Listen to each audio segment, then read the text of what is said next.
मैं आपके लिए लेके आई हूँ आज की जो हमारी वीडियो होने वाली है वो है शिक्षा और समाज सब्जेक्ट, जो कि हम ऑलरेडी इससे फेमिलियर हो चुके हैं क्योंकि ये हमारा जो है यूनिट 2 आया है।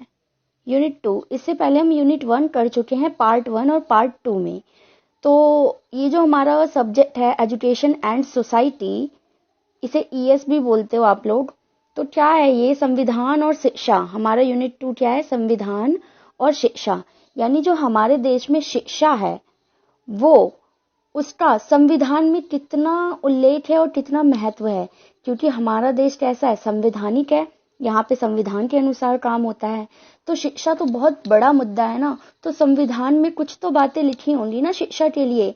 तो वो कौन सी बातें हैं और हमें कौन कौन से अधिकार दिए गए हैं, ये सारी बातें हम इस यूनिट में पढ़ेंगे। और एक अच्छी बात ये है कि ये जो यूनिट 2 है संविधान और शिक्षा, इसका कोई पार्ट 1 नहीं है, कोई पार्ट 2 नहीं है, ये पूरा कंप्लीटेड है। आपको पार्ट 1 पार्ट 2 ढूंढने की जरूरत नहीं है मेरी वीडियो में, ये आप वीडियो देख लीजिए और इसमें जो है यूनिट 2 आपका पूरा कवर कर दिया जाएगा। तो चलिए शुरू करते हैं।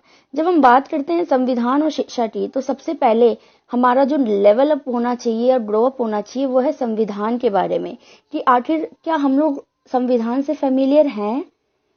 क्या हम संविधान को जानते हैं कि संविधान क्या है? तो देखिए, देश का शासन संचालन है। ये जो संविधान है उससे क्या होता है कि किसी भी देश का संचालन किया जाता है, खासकर कि लोकतांत्रिक देश, और भारत कैसा है? लोकतांत्रिक देश है। इवन लोकतंत्र के बिना तो संविधान का कोई अस्तित्व ही नहीं होता। तो लोकतंत्र देशों में क्या है कि देश का जो शासन है वो कैसे चलता है? संविधान के द्वारा, क्योंकि संविधान में ही सारी बातें लिखी गई हैं। संविधान एक ऐसी किताब है जिसमें शासन को चलाने की हर एक छोटी से छोटी बात लिखी गई है। ठीक है, सारे कानून, सारी व्यवस्थाएं, सब कुछ लिखा हुआ है। तो जो हमारा संविधान है, अब हम क्या करते हैं कि संविधान इतनी मोटी किताब है कि हर किसी को तो नहीं दे सकते। उसमें तो बहुत सारी बातें, हजारों करोड़ों बातें लिखी हुई हैं। तो इस किताब को सबके लिए पढ़ना तो पॉसिबल है नहीं। इसलिए क्या किया गया है कि भारतीय संविधान की प्रस्तावना तैयार की गई। जब हमारा संविधान बनाया गया तो उसी टाइम पे इसकी प्रस्तावना तैयार की गई, जिसमें क्या हुआ कि पूरे संविधान में जो बातें हैं उसका निचोड़ कहीं ना कहीं सिर्फ एक पेज पर लिखकर हमें दिया गया। और ये प्रस्तावना तैयार की थी हमारे तत्कालीन प्रधानमंत्री जवाहरलाल नेहरू ने। सीटेट का क्वेश्चन आपका तैयार कर दिया एक मैंने यहाँ पे। तो जो भारतीय संविधान है, हम उसके अगर प्रस्तावना को पढ़ते हैं ना, उस प्रस्तावना में जो जो शब्द हैं अगर हम उसे पढ़ते हैं, इसका मतलब हम संविधान का कहीं ना कहीं अध्ययन कर रहे हैं। तो जो बेटा ये जो हमारा संविधान है, इसकी जो प्रस्तावना है उसमें ये निम्नलिखित शब्दों को समावेश किया गया है। इन शब्दों का जो मैंने नीचे लिखे हुए हैं, तो अगर आप इन शब्दों को समझ लेंगे तो कहीं ना कहीं आप संविधान को समझने की परख रखेंगे। तो चलिए एक एक करके समझते हैं। पहला है संप्रभुता। संप्रभुता क्या होती है? अब अच्छा, और आप स को हटाओ, प्रभुता क्या होती है? अधिकार, है ना? अधिकार करना किसी चीज पर। तो संप्रभुता यानी हमारे देश में, हमारे जो भारत है ये कैसा है? संप्रभुता वाला देश है। इस पर किसी और का कोई हक नहीं है। हमारा अपना संविधान है, हमारे अपने प्रधानमंत्री हैं, हमारे अपने नेता लोग हैं, हम उन्हें चुनते हैं। ऐसा नहीं है कि हम अंग्रेजों के गुलाम हैं या ऊपर कोई और पावर हमारे काम कर रही है। इसलिए हमारा देश कैसा है? संप्रभुता वाला देश है। दूसरी बात, समाजवादी। वैसे तो आपने पढ़ा है कि हमारे देश की अर्थव्यवस्था कैसी है? मिश्रित है, लेकिन यहाँ पे लिखा है समाजवादी। समाजवादी से क्या मतलब है? समाजवादी से मतलब है कि जो हमारी पहली प्रायोरिटी होगी वो हम देंगे लोगों को, है ना? क्योंकि देखिए स्कूल जो है हमारे जो यहाँ पे भारत में प्राइवेट स्कूल भी है लेकिन सरकारी स्कूल भी हैं, लेकिन आप देखेंगे कि सरकारी स्कूलों की मान्यता कहीं ना कहीं ज्यादा होती है और वो बहुत लेवल पे हैं, वहां बहुत ज्यादा बच्चे जाते हैं। तो समाजवाद की तरफ झुकाव हमारा ज्यादा है। अगली बात, धर्मनिरपेक्ष मूल्य। हाँ जी, धर्मनिरपेक्ष मूल्य का मतलब होता है कि यहाँ पे धर्मनिरपेक्षता के ऊपर काम किया जाता है, क्योंकि आप जानते हैं कि इंडिया जो है विविधता वाला देश है और यहाँ पे अनेकों धर्म हैं। तो धर्म को मान्यता ना देकर कैसा व्यवहार किया जाता है? धर्मनिरपेक्ष, यानी धर्म के आधार पर कोई भेदभाव कहीं भी नहीं होगा। उसके बाद लोकतांत्रिक। हमारा जो संविधान है, हमारा जो देश है वो लोकतांत्रिक है, यानी लोगों का शासन है यहाँ पे। गणराज्य। गणराज्य का मतलब होता है कि जो हमारे हमारा जो देश है इसके अंदर जो राष्ट्रपति होते हैं, हम कहते हैं ना राष्ट्रपति जो होता है पहला नागरिक होता है, देश का प्रतिनिधित्व करता है वो, तो वह व्यक्ति क्या है कि हमारे द्वारा चुन के जाता है, डायरेक्टली नहीं, लेकिन हम जिन्हें चुनते हैं प्रतिनिधियों को, वो हमारे राष्ट्रपति को चुनते हैं। और ऐसा नहीं है कि राष्ट्रपति के बेटे भी फिर राष्ट्रपति बन जाएं, यानी वो वंशानुक्रम नहीं है। इसलिए हमारा राज्य कैसा है, राज्य मतलब देश से है, तो राज्य कैसा है हमारा, गणराज्य है, ठीक है ना। यहाँ पे गण है, गण यानी लोगों का शासन है, लोगों का बेसिस पे जो है हमारा शासन चलता है। इसके बाद आता है एकता तथा अखंडता। यहाँ पे एकता है क्योंकि बहुत सारे अलग अलग लोग हैं फिर भी मिलके रहते हैं। स्वतंत्रता है, सभी को समानता है, बंधुता है, भाईचारा है, ठीक है ना। व्यक्ति की गरिमा, देखिए व्यक्ति की गरिमा बहुत इंपॉर्टेंट है, क्योंकि पहले क्या होता था जब हमारा संविधान तैयार नहीं था तो छुआछूत और अस्पृश्यता इतनी ज्यादा थी कि एक पर्टिकुलर व्यक्ति को बहुत ज्यादा हरास किया जाता था। तो अब ऐसा नहीं है, हर व्यक्ति की गरिमा को ध्यान में रखा जाता है। न्याय है, इवन हमारी न्याय व्यवस्था आप देखेंगे कि बहुत बड़ी है, जिसमें कि जिला स्तरीय न्यायालय, फिर यहाँ से लेकर सर्वोच्च तक के न्यायालय हैं। और फिर शांति, क्योंकि हम शांति पर बल देते हैं, युद्ध को बढ़ावा नहीं देते। तो ये थी हमारे संविधान की बात। संविधान में इन चीजों को लेकर ही काम किया गया है, इन्हीं चीजों पर उपबंध या फिर कानून बनाए गए हैं।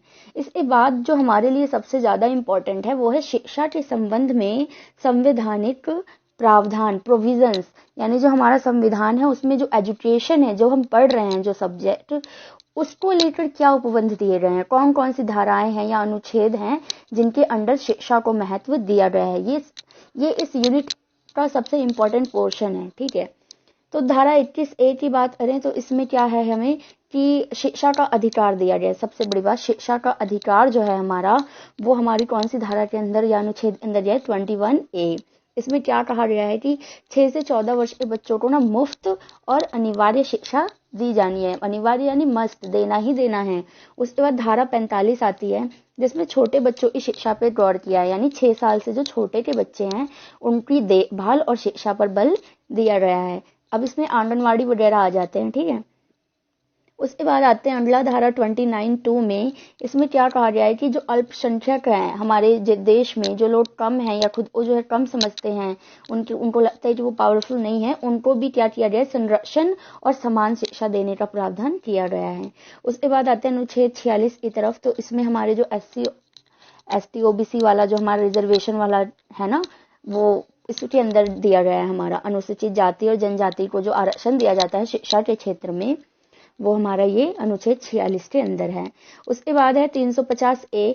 इसमें क्या कहा गया है कि मातृभाषा में हम जो है प्राथमिक स्तर की शिक्षा को देंगे। अभी जो नई हमारी शिक्षा नीति आई है उसमें भी ये बात कही गई है, लेकिन इतने अच्छे से ये फॉलो नहीं हो पा रहा, इसलिए दोबारा इस चीज को नई शिक्षा नीति में जो है जोड़ दिया गया है, हालांकि वो अभी लागू नहीं हुई है। उसके बाद आता है अनुच्छेद 30 जिसमें अल्पसंख्यकों के लिए शिक्षा संस्थान अनुमति, कि जो अल्पसंख्यक है उनके लिए अलग से शिक्षा के संस्थान यानी स्कूल खोले जा सकते हैं। जैसे आप देखेंगे हमारे देश में क्रिश्चियन लोग कम है, तो कहीं ना कहीं वो अपने चर्च में या फिर पारसी जो स्कूल होते हैं वो खोल लेते हैं, वो उनको आजादी है इस चीज की। अनुच्छेद 28 की बात की जाए तो ये धार्मिक शिक्षा पर रोक लगाता है कि कोई भी धर्म अपने धर्म को बढ़ावा देकर जो है स्कूल में पढ़ाई नहीं करा सकता, कि आप इसी धर्म की किताबें पढ़ाओ, या झुकाव नहीं करा सकता, क्योंकि हमारा देश कैसा है, धर्मनिरपेक्ष। उसके बाद 351 और 343 की बात करें तो इसमें हिंदी को जो है संघ की राजभाषा का उत्तरदायित्व दिया गया है, और हिंदी के विकास के लिए जो है ये धारा हमारी बनाई गई है। धारा नहीं, आप इसको अनुच्छेद बोलेंगे तो ज्यादा बेटर होगा। उसके बाद अनुच्छेद 15 की बात करें तो इसमें स्त्री शिक्षा के उपबंध और प्रावधान दिए गए हैं कि स्त्रियों की शिक्षा को बढ़ावा किस प्रकार दिया जाएगा। उसके बाद मैं और बात बता दूं कि जो 42वां संशोधन हुआ था 1976 में, तो शिक्षा को क्या किया गया कि समवर्ती सूची में शामिल कर दिया गया था। इससे पहले क्या हुआ था कि हमारी जो शिक्षा है वो केवल और केवल राज्य सूची में थी। आप जानते हैं हमारे देश में 3 तरह की सूचियां हैं संविधान में, केंद्र सूची, राज्य सूची और समवर्ती सूची। केंद्र सूची में वो काम होते हैं जो केंद्र सरकार करती है, और राज्य सूची में राज्य सरकार। लेकिन समवर्ती सूची में वो चीज होती है जिसमें दोनों मिलकर काम करते हैं। तो शिक्षा ऐसा है हमारा मुद्दा जिस पर राज्य सरकार और केंद्र सरकार दोनों ही मिलकर काम करती है, इसलिए शिक्षा को समवर्ती सूची में रखा गया है। तो ये भी हमारी शिक्षा के लिए बहुत ही महत्व है, हमारे संविधान ने शिक्षा को महत्व दिया है। उसके बाद आते हैं 337, इसमें आंग्ल भारतीय समुदाय की शिक्षा के बारे में भी बात कही गई है। ये जो माइग्रेंट होते हैं और हमारे देश में आ रहे हैं, रह रहे हैं, तो हमें उनको भी शिक्षा देनी है। अगला टॉपिक है विकेंद्रीकरण, पंचायती राज और शिक्षा। अब विकेंद्रीकरण क्या होता है? अगर आपने पॉलिटिकल पढ़ी होगी तो शब्द पढ़ते ही आपको समझ आ जाएगा, और अगर नहीं भी आ रहा है तो कोई बात नहीं, मैं आगे समझा देती हूँ कि विकेंद्रीकरण होता है केंद्रीकरण का उल्टा। जैसे केंद्र में कोई सरकार है, आप ये देखो केंद्र में कोई सरकार है, ठीक है, तो ये बताओ क्या वो छोटा स्तर जो होता है, गांव, एक छोटा सा गांव है, क्या वो वहां पे शासन करने के लिए ठीक से कर पाएगी? वो वहां पे शासन नहीं ना, क्योंकि केंद्र तो बहुत दूर बैठा है, या फिर है ना, जो हमारा सबसे ऊपर प्रधानमंत्री है वो तो बहुत दूर बैठे हुए हैं, उनको कैसे पता कि किसी छोटे पर्टिकुलर गांव में क्या हो रहा है, नहीं हो रहा है। तो इसके लिए क्या किया गया, सत्ता का बंटवारा कर दिया गया, शक्तियों को बांट दिया गया। जैसे कि केंद्र के बाद राज्यों में हमारे क्या हो जाते हैं, ये मुख्यमंत्री होते हैं, है ना, शहरों की बात करें तो। उसी तरह से जो हमारा गांव होता है ना, वहां पे क्या होती है, ग्राम पंचायतें होती हैं, पंचायती राज जो है वो लाया गया है वहां पे। तो क्या होता है कि सत्ता व शासन व्यवस्था का स्थानीय स्तर पर बंटवारा कर दिया गया है। इससे क्या होता है कि अगर कोई राष्ट्रपति या फिर प्रधानमंत्री को डाटा चाहिए कि वहां पर्टिकुलर एरिया में क्या हो रहा है, तो वहां पे वो क्या करेगा, वो ये देखेगा कि वहां पे जो है पंचायत कौन है, फिर उस पंचायत से कांटेक्ट करेगा और फिर उसे डायरेक्ट जो है मिल जाएगी वहां की डाटा। और विकेंद्रीकरण क्यों लाया गया? ताकि जनता की भागीदारी हो सके, है ना। अब ये बताओ, जनता जो है वो सीधे प्रधानमंत्री से अपनी बात कैसे बोल सकेगी? इसलिए क्या है कि वो ग्राम पंचायत में बोलेगी और फिर पंचायत उसकी बात को आगे तक, ऊपर तक ले जाएंगे। शासन अच्छे से चल सकेगा ऐसा करने से। कार्यात्मक स्वायत्ता, कार्य करने का अधिकार होता है। जो हमारे ग्राम पंचायत है वो अपने ग्रामीण जो क्षेत्र है ना उनका, वहां पे वो काम करने के अधिकार होता है, चाहे वो बिजली से रिलेटेड काम हो या पढ़ाई या फिर प्राथमिक विद्यालय खोलने हो। आप जो है वहां पे अर्जी दीजिए, वो लोग जो स्वीकृति देंगे, आगे से बिल पास करवाएंगे, एंड देन स्कूल खोलेंगे या पानी की पाइपलाइन बिछाएंगे। ये सारे काम उन्हें करने होते हैं। और खर्च करने का, संसाधन जुटाने का, ये सारे काम वो करेंगे। प्रशासन चलाना और जवाबदेही, वो वहां पे शासन भी चलाएंगे और फिर उसका उत्तरदायित्व भी उनके ऊपर ही होता है। आप ये समझ लीजिए कि एक गांव के अंदर अगर कोई पंचायत है, उस गांव की जिम्मेदारी उस पंचायत की ही होगी, जैसे पूरे देश की जिम्मेदारी हमारे प्रधानमंत्री की होती है। आप इस तरीके से समझ लीजिए। पंचायती राज जो है, अगर इसकी थोड़ा सा इतिहास जान लेते हैं कि पंचायती राज आया कैसे आखिर इंडिया में, क्यों इसको लाया गया। तो जो पंचायती राज है या फिर ग्राम पंचायत कहते हैं जिसको, इसका आरंभ हुआ था 2 अक्टूबर 1959 को राजस्थान के नागौर जिले से। सीटेट का क्वेश्चन। इसके बाद क्या हुआ कि 1992 में 73वां संशोधन कराया गया। और ये 73वां संशोधन बहुत ज्यादा इंपॉर्टेंट है, क्योंकि इसी के अंदर ना ग्राम पंचायत के बारे में सारी बातें कही गई, उनके काम के बारे में, उनके अधिकार के बारे में, ठीक है। तो इन्होंने क्या किया, त्रिस्तरीय प्रणाली बनाई, जिसमें एक ग्राम सभा होगी, एक पंचायत समिति होगी और एक जिला परिषद होगा। और ये इसके अंदर ये भी बताया गया था कि ये चीजें वहीं लागू होंगी जहाँ पे 20 लाख से कम जनसंख्या होगी, मतलब 20 लाख से जनसंख्या कम नहीं होगी, ठीक है। आगे चलते हैं कि एक चीज और जो मैंने साइड में लिखी हुई वो ये है कि गांव स्तर पर जो काम कर रहा होता है ना हमारा शासन, उसे हम ग्राम पंचायत कहते हैं। और जो ब्लॉक में होता है उसको पंचायत समिति कहते हैं। और जो जिला स्तर पर होता है उसे जिला पंचायत कहते हैं। तो अनुच्छेद यहाँ पे ना 243 अनुच्छेद लाया गया और इसमें ना डिवाइड किया गया ABCD, ऐसे करके ना ग्राम पंचायत को कैटेगराइज किया गया है। तो आपको ये याद करना होगा कि 243 A में क्या था, B में क्या था, C में क्या था, आपको ये लाइन से याद करना होगा। तो मैं आपको बताती हूँ कि 243 में जो व्याख्याएं दी गई हैं वो इस तरह हैं कि 243 A में ग्राम सभा के बारे में है, B में पंचायत का संविधान कैसा होगा, C में इसकी संरचना कैसी होगी, D में सदस्यता का आरक्षण कि कौन कौन से सदस्य होंगे, है ना, उनका भी तो पर्टिकुलर चुनाव होगा और पंचायत तैयार होगी। ये थोड़ा ना कि 2 लोग खड़े हो गए और पंच बन गए ना, उनकी भी कमेटी होती है, उसमें भी अलग अलग सदस्य होते हैं। उसके बाद क्या था, ई में अवधि कि वो कितने साल के लिए होंगे और फिर उनकी अवधि नष्ट कैसे होगी। उसके बाद F में होता है सदस्यों की योग्यताएं और अयोग्यताएं कि जो सदस्य चुने जाएंगे वो किस किस एबिलिटी से चुने जाएंगे। और जी में क्या है कि शक्ति, अधिकार और जिम्मेदारी के बारे में, कि उनकी शक्तियां क्या हैं, अधिकार क्या है, जिम्मेदारी क्या है। और 243 H में कोष के बारे में, कि पैसे से रिलेटेड सारी बातें होंगी। आई में वित्त आयोग संविधान, उनका अपना वित्त आयोग, की ऊपर से उनको कितना पैसा मिलेगा और वो कहाँ कहाँ खर्च करेंगे। और खातों का ऑडिट, उन्हें खाते भी बना के रखने होंगे कि हाँ भाई इस काम के लिए इतना खर्चा, इस काम के लिए इतना खर्चा, ठीक है। उसके बाद के में क्या है, पंचायतों का निर्वाचन, यानी कि चुनाव, चुनाव कैसे होगा पंचों का। और एल में केंद्र शासित क्षेत्रों में स्थिति, कि जो केंद्र शासित प्रदेश है हमारे देश में, वहां पे पंचायतों को कैसे काम कराया जाएगा।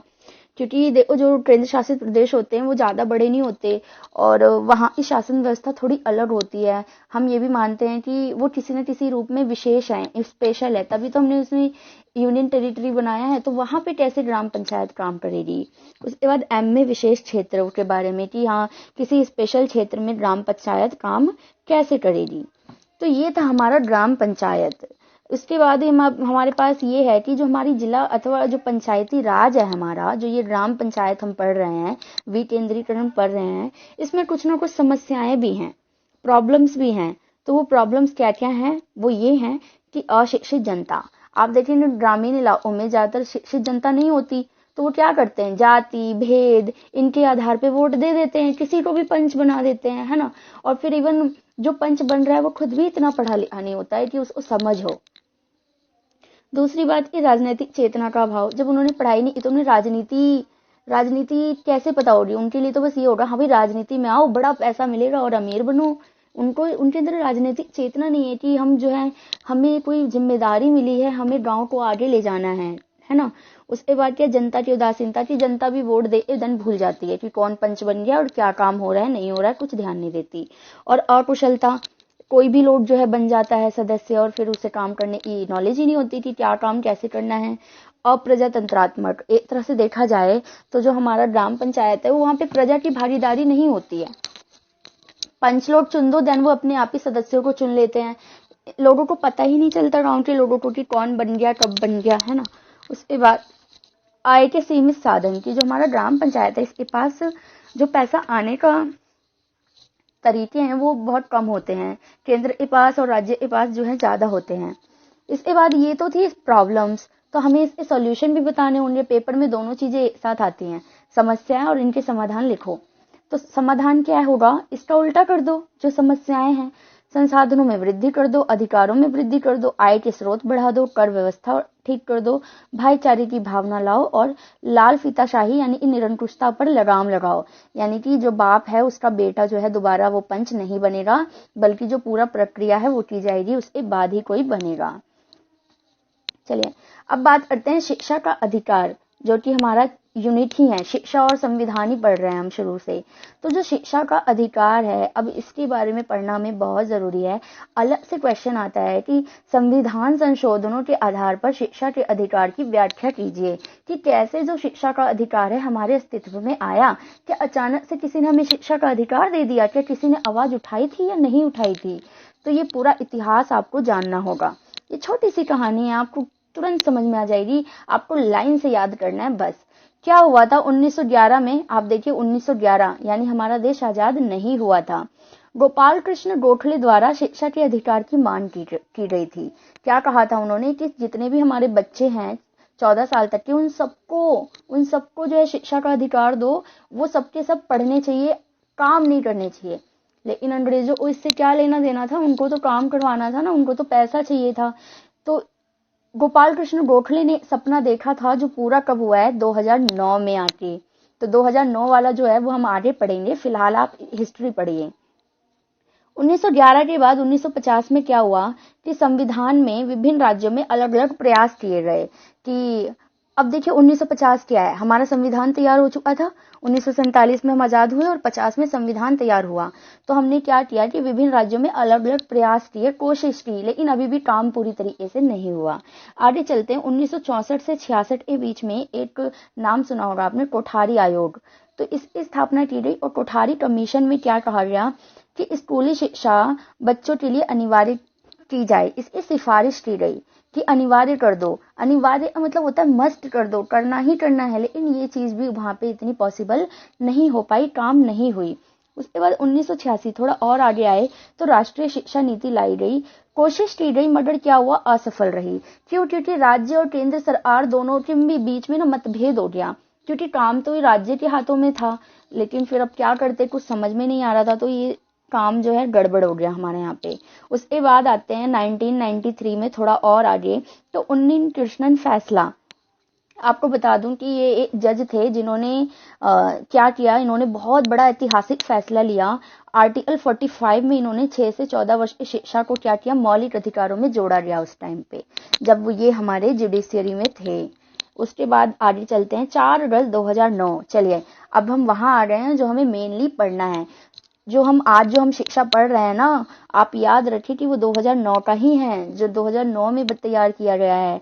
तो इसमें क्या हुआ, 4 अगस्त 2009 को एक बिल पास किया गया जिसमें राज्य और केंद्र दोनों ने मिलकर सहमति दी, और फिर से बिल्कुल देखो बिल तो पास हो गया, लेकिन लागू करने में थोड़ा टाइम लगता है। तो ये लागू कब हुआ, 1 अप्रैल 2010 को। तो ये शिक्षा का अधिकार क्या हुआ, 1 अप्रैल 2010 को पूरी तरीके से लागू हो गया। यही आपके लिए बहुत ज्यादा इम्पोर्टेंट है। लेकिन जब भी ये जो शिक्षा का अधिकार आता है तो हम 2010 नहीं 2009 पढ़ते हैं, क्योंकि तैयार तो सारा 2009 में ही हो गया था ना। तो चलिए अब पढ़ते हैं शिक्षा के अधिकार की विशेषताएं, कि 2009 में जो बिल पास हुआ उसमें क्या क्या चीजें थी और किस आधार पे आज हमें जो शिक्षा है वो मिल रही है। क्योंकि अब जो नई शिक्षा नीति आई वो तो अभी लागू नहीं हुई, तो 2009 वाली ही चल रही है ना, तो हमारे लिए वही सबसे ज्यादा इम्पोर्टेंट हुई। तो इसकी विशेषताएं पढ़ लो, और कुछ पढ़ने की जरूरत नहीं है, इसमें सारी चीजें कंक्लूड हो जाएंगी। पहली बात तो ये कि मुफ्त और अनिवार्य शिक्षा, कि कोई पैसा नहीं लगेगा और मस्ट आपको ये शिक्षा लेनी है। उम्र आधारित दाखिला, उम्र के हिसाब से दाखिला मिलेगा। अगर आपकी उम्र पहली के हिसाब से है तो आप पहली में जाएंगे, दूसरी में है तो दूसरी में जाएंगे। प्रमाण पत्र की आवश्यकता नहीं, आपसे किसी भी प्रकार का प्रमाण पत्र नहीं मांगा जाएगा, सिर्फ आपसे जो है टेस्ट लिया जाएगा, आपकी उम्र पूछी जाएगी और एडमिशन ले लिया जाएगा। प्रमाण पत्र प्राथमिक दिया जाएगा, कि जो प्राथमिक प्रमाण पत्र होता है, प्राइमरी के जो आपके रिजल्ट होंगे वो आपको टीसी दिए जाएंगे। नामांकन में वृद्धि, इससे क्या हुआ, बहुत ज्यादा बच्चों ने क्या कराया, एडमिशन करवाया। और उसके बाद सर्वमान्य नीति, कि ये जो नीति है ये सर्वमान्य है, पूरे देश में लागू की गई। लेकिन जब ये 2009 में जो है कश्मीर हमारे थोड़ा अलग प्रोविजन था ना उसके लिए, तो लेकिन अब कश्मीर भी हमारा जो है राज्य या केंद्र शासित प्रदेश की तरह ही जुड़ चुका है हमसे, तो वहां भी ये चीज अब लागू हो गई होगी। उसके बाद बात करते हैं तो 25% सीट जो है गरीब बच्चों के लिए रही प्राइवेट स्कूलों में, क्योंकि प्राइवेट स्कूल वाले क्या करते हैं, जिनके पास ज्यादा पैसे है, अमीरों को भरते रहते हैं ना, तो वहां पे 25% वो जो है ना ड्रॉ निकालते हैं और उसमें जो है गरीबों के एडमिशन हो जाते हैं। शिक्षा का बजट तैयार किया गया, स्कूल का वातावरण अच्छा किया गया, 8वीं तक कोई फेल नहीं होगा, और 1 किलोमीटर के अंदर जो है प्राइमरी स्कूल जरूर होगा, और 3 किलोमीटर के अंदर सेकेंडरी स्कूल जरूर होगा किसी भी एरिया में। और बाल मजदूरी में इससे क्या हुआ, गिरावट आई। बाल मजदूरी, जब बच्चे स्कूल जा रहे हैं तो मजदूरी थोड़ी ना करेंगे। शारीरिक दंड पर रोक, आप देखते हैं कि स्कूल में जो है टीचर्स को अलाउड नहीं है, हम जो है बच्चों को नहीं मार सकते।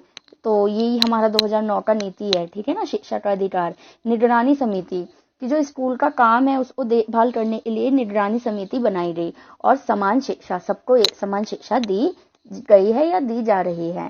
तो ये है हमारा 2009 का शिक्षा का अधिकार, मोस्ट मोस्ट मोस्ट इम्पोर्टेंट। चलिए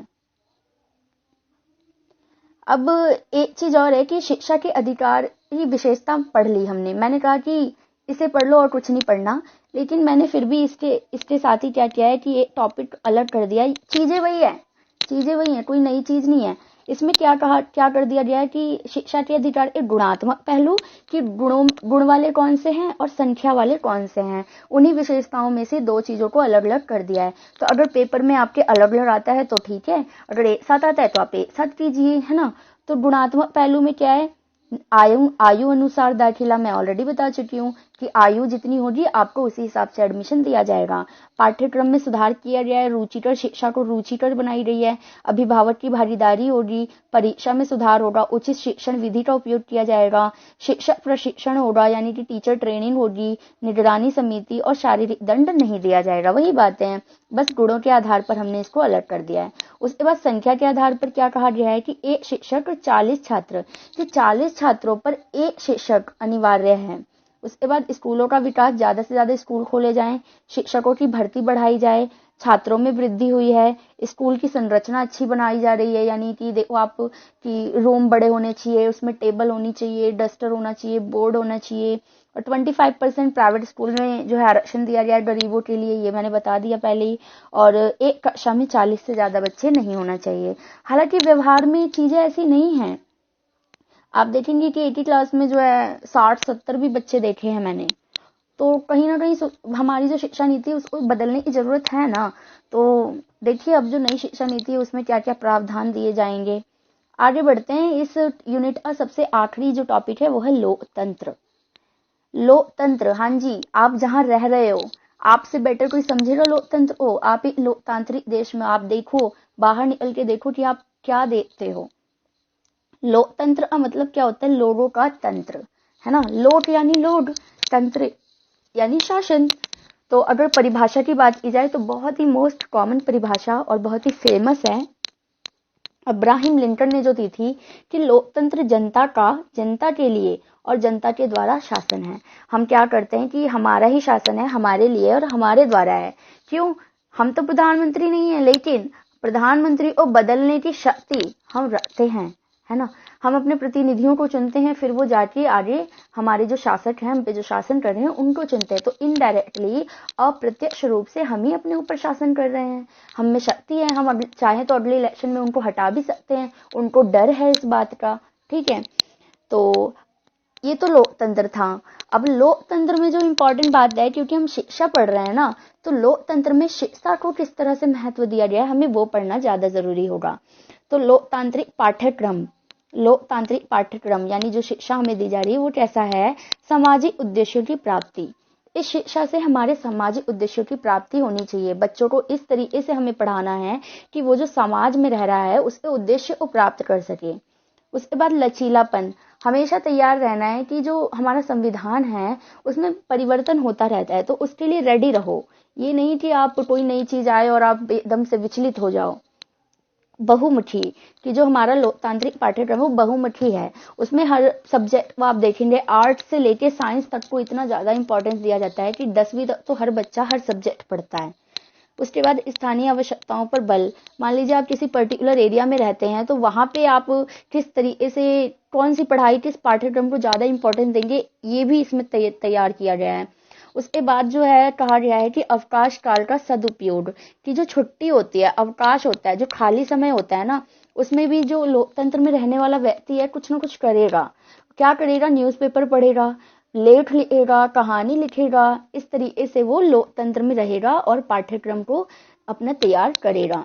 उसके बाद आता है अनुप्रयोगिक पाठ्यक्रम, की जो हमारा पाठ्यक्रम है वो प्रयोग आधारित है। ऐसा नहीं आप थ्योरी पढ़ते जाओ। अगर आप एक टीचर बनने जा रहे हो तो आप सिर्फ किताबें ही नहीं पढ़ते हो, आप प्रैक्टिकल्स भी करते हो, आप डेमो भी देते हो, आप इंटरव्यू भी देते हो, ठीक है। परिवर्तन में विश्वास, हमारा विश्वास किसमें रहता है कि परिवर्तन, अगर कोई परिवर्तन आता है तो हम उसके लिए तैयार हैं। जैसे कि आप देखिए अब कोरोना के टाइम पे क्या हुआ, हम लोगों को डिजिटलाइजेशन को पूरी तरीके से अपनाना पड़ा, तो इसके लिए हम रेडी थे। ऐसा नहीं कि हमारे बच्चे जो है 1 साल के लिए घर बैठ गए ना, घर हैं लेकिन वो भी पढ़ाई से जुड़े हुए हैं। उसके बाद ये तो थी हमारे पाठ्यक्रम से रिलेटेड बातें, लेकिन इसके अलावा जो एक बात है वो है लोकतांत्रिक मूल्य। बहुत ही छोटा सा टॉपिक है, लेकिन मे बी अगर पेपर में आ जाए तो आप ऐसे विचलित हो जाएं, कंफ्यूज हो जाएं कि ये क्या आ गया। तो कोई नई चीज नहीं है, ये भी यही है। देखो लोकतांत्रिक मूल्य, कि हमारे लोकतंत्र में जो नैतिकता की बातें होती है ना, मोरल वैल्यूज, वो कौन कौन सी है? सहनशीलता, हम मानते हैं सहनशीलता में बिलीव करते हैं, यानी पेशेंस में बिलीव करते हैं, है ना। सहना शुरू से सहते ही तो आ रहे हैं, अंग्रेजों को भी तो सहा ही है ना। उसके बाद परिवर्तन में विश्वास, मैंने यहाँ पे बता दिया। व्यक्ति का आदर, हम हर व्यक्ति का आदर करते हैं, हर प्रोफेशन का आदर करते हैं। व्यक्तिगत प्लस सामाजिक, हम अपना तो भला सोचते ही हैं लेकिन समाज का भी भला सोचेंगे। उन्नति यानी देश को आगे बढ़ाएंगे। और सेवा, हमेशा मन से दूसरे की सेवा, या फिर जब भी